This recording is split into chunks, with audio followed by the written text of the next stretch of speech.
প্রধানমন্ত্রীর তথ্য উপদেষ্টা জাহিদুর রহমানের বিষয়টা নিয়ে কয়েকদিন ধরে আলোচনা হচ্ছে। আজকে তো উনি নিজেই সংবাদ সম্মেলন করে উনি বলেছেন যে তাৎক্ষণিক প্রতিক্রিয়া হিসেবে আসলে উনি দেশে ফিরে এসেছেন।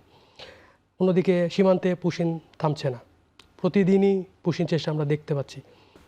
কয়েকদিন আগে নতুন ভারতীয় হাইকমিশনার তিনি বললেন যে বাংলাদেশের সাথে সম্পর্ক আসলে অন্য উচ্চতায় নিতে চান, কিন্তু আসলে ভারত বাংলাদেশ সম্পর্ক কোন দিকে যাচ্ছে একেবারে সংক্ষেপে যদি আপনি বলেন। ভারত বাংলাদেশ সম্পর্ক কোন দিকে যাচ্ছে সেটা এখনো এটা বোঝা যাচ্ছে না। বোঝা যেটা যাচ্ছে সেটা হচ্ছে যে আপনার খুব স্বাভাবিক জায়গায় যাচ্ছে না এবং আপনার তিক্ততার দিকে যাচ্ছে। তার সর্বশেষ উদাহরণ হচ্ছে যে আমাদের সরকারের মাননীয় প্রধানমন্ত্রীর নীতি এবং কৌশল বিষয়ক উপদেষ্টা, শুধু তথ্য উপদেষ্টা বললে তো মানে একটু কমই হয়, তার চেয়ে গুরুত্বপূর্ণ তার মানে মর্যাদা হচ্ছে তিনি দুটো গুরুত্বপূর্ণ জায়গায় দায়িত্ব।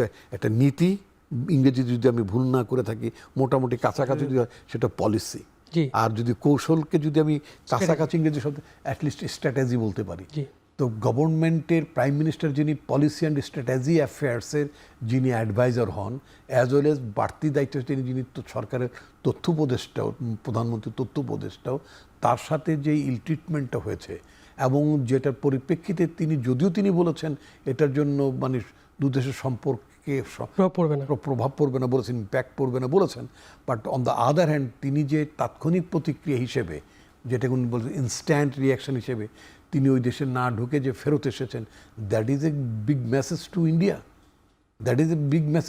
আমি তো এটা বলতে চাই, যেটা আমাদের পত্রিকাও আমি দেখলাম লিখেছে, সেটা হচ্ছে যে তিনি যে ভারত যাচ্ছেন, আমাদের পররাষ্ট্রমন্ত্রী মন্ত্রণালয় ইনফর্ম করেছে, আমাদের হাই কমিশনার এয়ারপোর্টে মানে ছিলেন, স্ট্যান্ড বাই ছিলেন।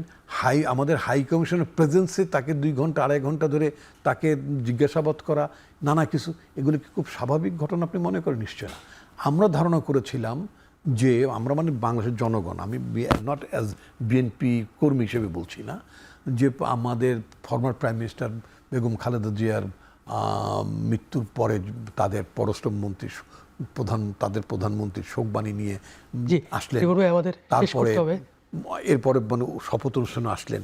আমরা মনে করছিলাম যে ভারত হয়তো সম্পর্কটা আপনার রিনিউ করতে চায়, রিবিল্ড করতে চায়, কিন্তু তা না দেখে যেভাবে পুশিনের ঘটনা মানে কন্টিনিউয়াসলি যে প্রেশারটা তারা বাংলাদেশের উপরে রাখছে এবং আমাদের তথ্য উপদেষ্টার সাথে যেই ব্যবহারটা তারা করেছেন, যার তাৎক্ষণিক প্রতিক্রিয়া হিসেবে ইনফরমেশন অ্যাডভাইজার যে ওই দেশে না যে ফেরত এসেছেন, এতে করে আমি মনে করি এটা খুব ভালো। আমরা একদম শেষের দিকে আপনি যদি সংক্ষেপে এই বিষয়ে। আমি শুধুমাত্র এটা বলতে চাই যে ভারতের দিক থেকে আমরা আরও আসলে ম্যাচিউর আচরণ আশা করতেছিলাম, বা এইরকম একটা পরিস্থিতি তৈরি হচ্ছিল বলে মনে হচ্ছিল।